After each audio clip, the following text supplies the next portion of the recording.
Hi, good afternoon. My name's Martin Clinard and I'm a physician assistant at Adult Pediatric Ear, Nose, and Throat. And today I wanted to talk with you a little bit about a common concern that a lot of folks have, the patients that we see, and that's dizziness. And dizziness can be very challenging because it can mean something different to a lot of people. Often when you've been in to see your family physician or provider, they may go through dizziness and they may try to rule out to make sure that it's not coming from your heart. Sometimes dizziness can come from the lungs. Sometimes it can be a neurologic disorder and it can involve the brain. So once the family physician or provider has found that it doesn't appear to be any of these other organ systems causing it, usually they'll wind up sending you to see somebody like an ear, nose, and throat person. And when you're here at our office, our examination starts with a full audiologic exam by one of our audiologists to really try and see what's going on with the ear. We'll take a look in the ear. We'll try to make sure that there's nothing in the external canal of the ear. We'll look at the eardrum itself. We'll also take a look to see if there's any fluid or signs of infection. And then if we're still not finding anything, we might need to look more closely at the inner ear.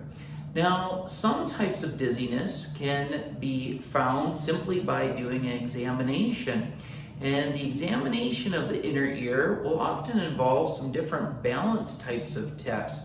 There are some different maneuvers and positions that we can move the head and neck in to try and help isolate if the dizziness is really coming from the inner ear. A very common type of dizziness is something called vertigo. Vertigo has to do with the sensation of movement. Often people will feel like they're moving when they make a certain position change with their head. It may be looking up or looking down. Sometimes they'll have a sense that they're rocking, like they're almost on a boat. And a lot of times this can have to do with the inner ear and some of the very little intricate structures of the inner ear. There are some things that people may refer to as rocks or crystals or particles. And those little elements in the inner ear, if they get out of place, they can often cause this feeling of vertigo. And we describe that as positional vertigo. The more fancy term is benign paroxysmal positional vertigo, and a lot of people will often comment on that or call it BPPV. But most commonly we just refer to it as positional vertigo. That type of vertigo can often be treated simply by some special exercises. We may do those exercises here in the office, or sometimes we'll even enlist the help of some special physical therapists who are trained in these types of exercises. One of the most common type of exercises is called the Epley maneuver.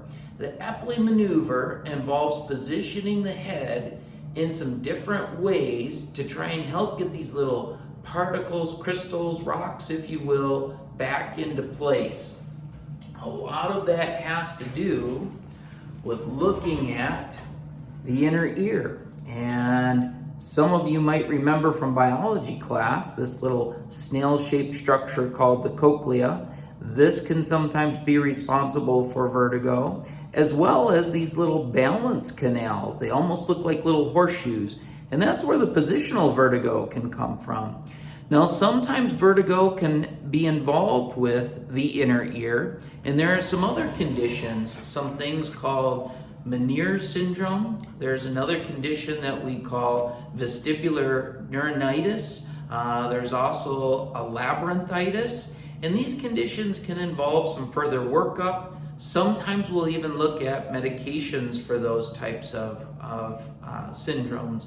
And so when you come in, we will do a full workup. We'll look at the ear. We'll try to rule out all the things as much as possible. Sometimes we may need to do some additional testing, which might require going to a balance lab. At the balance lab, they will try to see if they can further delineate whether or not that dizziness is really tied to the inner ear and those structures.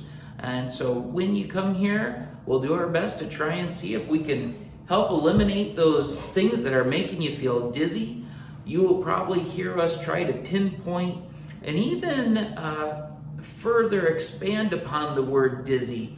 Does dizzy mean lightheaded? Does dizzy mean off balance? Or does dizzy mean like you're spinning? And we may really try to pinpoint those specific types of definitions to help us learn more about what dizzy means to you, and certainly how it's affecting your daily life, your work life, your family life.